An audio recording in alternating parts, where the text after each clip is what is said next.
BIM. Donc tout de suite, j'appelle le troisième intervenant, c'est Najib Adouane. S'il veut bien se joindre à nous, c'est Najib, marhaba, sous vos applaudissements. Marhaba bik. Alors, c'est Adouane, c'est le Head of Digital Delivery GESA, donc le bureau d'études GESA. Il est directeur général du Building Smart Morocco et il est en même temps membre du directoire au Building Smart International. Donc, c'est un expert reconnu en transformation digitale de l'industrie de la construction avec une expertise approfondie et diversifiée. Il mène des projets d'envergure en alliant les stratégies digitales aux objectifs opérationnels pour optimiser l'efficacité et la qualité d'exécution. Il est acteur clé dans la promotion des standards Open BIM via Building Smart International et il se distingue par son engagement dans le coaching et le mentoring, contribuant activement au développement des compétences digitales dans le secteur de la construction. C'est Adouane, la kalkalima. Tfaddal. Merci bien pour cette introduction. Bonjour à tous, ravi d'être parmi vous dans cet événement, je dirais important pour vulgariser un peu plus ce qui est en fait la digitalisation de notre secteur, qui est assez important.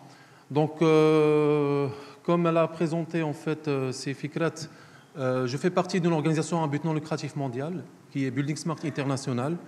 On va la découvrir par la suite, mais c'est l'organisation qui développe en fait les standards et pousse à l'adoption et aussi elle forme les professionnels de l'industrie de la construction à l'échelle mondiale. Donc ma présentation s'articulera plus sur les standards, la collaboration et pour avoir une performance durable. Vous pouvez m'aider s'il vous plaît pour que ça marche?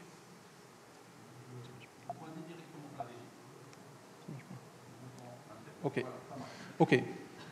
Donc, comme nous le savions tous, aujourd'hui, on a un contexte de digitalisation au Maroc. On a la feuille de route Maroc Digital 2030. On a la Coupe du Monde, on a la Coupe d'Afrique aussi. Et on a un secteur aussi important qui représente 6% en fait, du PIB national et qui emploie à peu près plus d'1 million de la population active. Donc, dans la nécessité que le secteur se digitalise un peu plus, chose qui a été faite depuis, je dirais, de longues années, avec l'avènement en fait, de tout ce qui est design en 2D.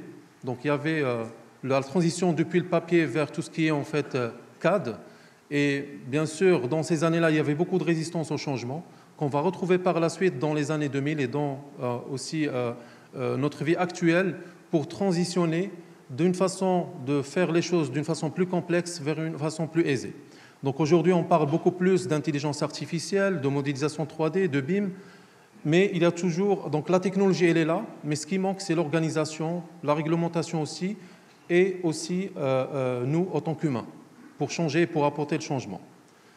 Donc aujourd'hui, avec l'avènement de l'IA, on peut imaginer un concept rapide qui va nous générer les variantes suivant les contraintes qu'un architecte peut donner. Et on va voir qu'on économise beaucoup de temps et on peut intégrer toutes les variantes possibles, notamment de durabilité aussi, d'empreinte carbone, de matériaux qu'on va utiliser. Et ça va intéresser tout le cycle de vie d'un projet. Mais ce qui est important ici, c'est parce qu'il y a une problématique que peut-être que l'IA va remplacer l'humain, alors que ce n'est pas vrai, elle sera au service de l'humain. Donc, sur des cas concrets qu'on a essayé, qu'on a testé à GESA, on est passé de 3 mois à 8 heures de production. Sur certains projets, on est en phase test, mais on a cette vision stratégique d'implémenter beaucoup plus ces outils qui vont faciliter la tâche à tout l'écosystème. Donc, en plus de la génération, je dirais, d'un programme architectural ou d'aménagement urbain, il y a aussi l'analyse des matériaux de construction en phase même conception pour aider en fait, le concepteur à utiliser les bons matériaux qui vont atteindre un niveau d'efficacité énergétique raisonnable. Chose qui va être faite après, après la conception aussi, en alimentant les informations de chaque élément pour pouvoir même, je dirais, fiabiliser et approuver la certification LEED, par exemple, d'un bâtiment, malgré qu'on n'ait pas encore passé à l'exécution. Bien sûr, il y a plusieurs cas d'usage dont a parlé Zriyar et aussi Tougi. Donc, les cas d'usage ou les dimensions sont énormes. Chacun utilisera une maquette numérique intelligente à sa façon pour répondre à son besoin. Et le plus important ici, c'est la collaboration. Aujourd'hui, on utilise des formats propriétaires, ce qui rend difficile d'échanger la data d'une façon open, d'où l'importance de collaborer et d'échanger dans une plateforme collaborative avec des formats ouverts. Donc pour ce, il y a Building Smart International, qui a pour objectif en fait d'avoir des bâtiments et des infrastructures plus durables et moins coûteux, grâce à une prise de décision optimisée à l'efficacité de l'automatisation, rendu possible grâce à l'interopérabilité des données et via des standards ouverts. Donc aujourd'hui, le Maroc est la première représentation, et seule d'ailleurs à l'échelle africaine, de cette organisation mondiale. Et on fait partie de 37 pays. On n'était pas les derniers, on a même devancé des pays européens et d'autres pays d'Asie. Et l'objectif, c'est de promouvoir ces standards open dans les règles de l'art pour pouvoir tirer bénéfice de cette transition. Donc l'objectif de la communauté globale, c'est de regrouper la communauté mondiale pour développer en fait ces standards, pour améliorer l'automatisation et aussi la prise de décision tout au long du cycle de vie d'un projet. Et bien sûr, améliorant la productivité, la durabilité et la rentabilité d'un projet. Donc la vision, c'est l'échange fluide d'informations fiables pour prendre la bonne décision. Et la mission, c'est de créer des normes numériques ouvertes, fiables pour l'environnement bâti et soutenir l'adoption de ces normes. Donc aujourd'hui, pour commencer un projet, on ne va pas réinventer la roue parce qu'il y a des expériences à l'international et on peut facilement y avoir accès en tant que représentation de cette association mondiale, notamment, par exemple, pour tout ce qui est Life Cycle Assessment avec des formats open. On a déjà un cas d'étude qui est déjà prêt. Et on a d'énormes cas d'études qui sont approuvés, qui sont testés. Donc on va les prendre comme référence et adapter au contexte local. Donc pour commencer un projet, on aura la norme ISO 19650 qui est très importante pour le management de projet, mais qui a un focus direct sur le niveau d'information que chaque partie prenante devrait fournir.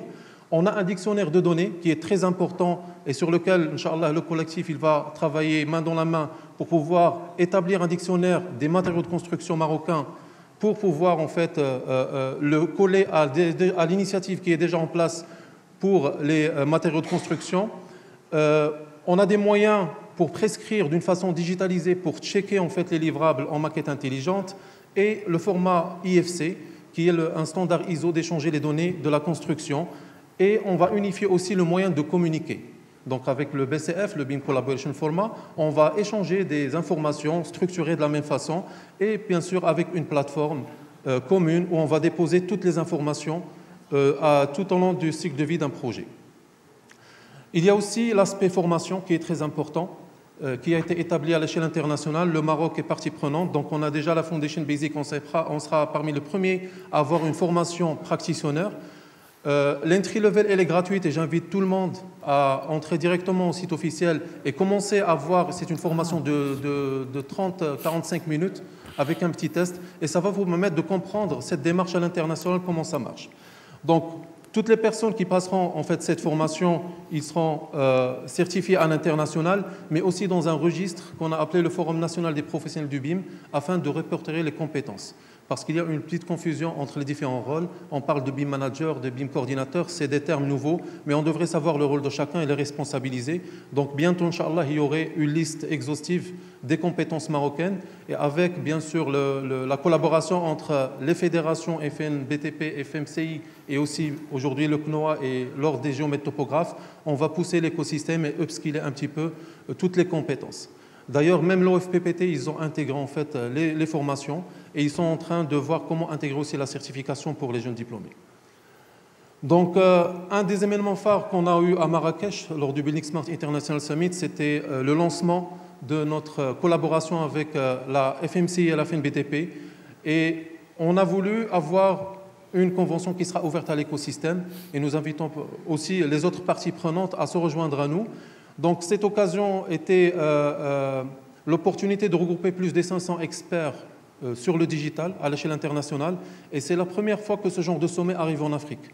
Donc il y a 2 par an, le prochain sera à Singapour, juste pour parler de l'ampleur de cet événement. On est sorti avec des recommandations qu'on a partagées avec les pouvoirs publics. Donc il faut qu'on acte tous ensemble pour une réglementation nationale pour le BIM basée sur des standards ouverts. Standardisation et adoption au Maroc des normes internationales ouvertes, notamment la norme de management de l'information. Et dans ce cas, on va travailler avec Emanor pour l'adapter au contexte local.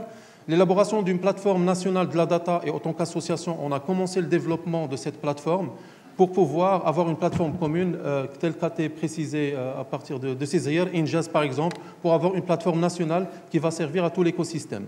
Utilisation des jumeaux numériques et lancer des projets pilotes. Parce que c'est avec des projets pilotes qu'on va apprendre, qu'on va voir l'adaptation aussi en contexte local. La mise en place du Digital Product Passport, c'est un passeport digital de tous les matériaux de construction.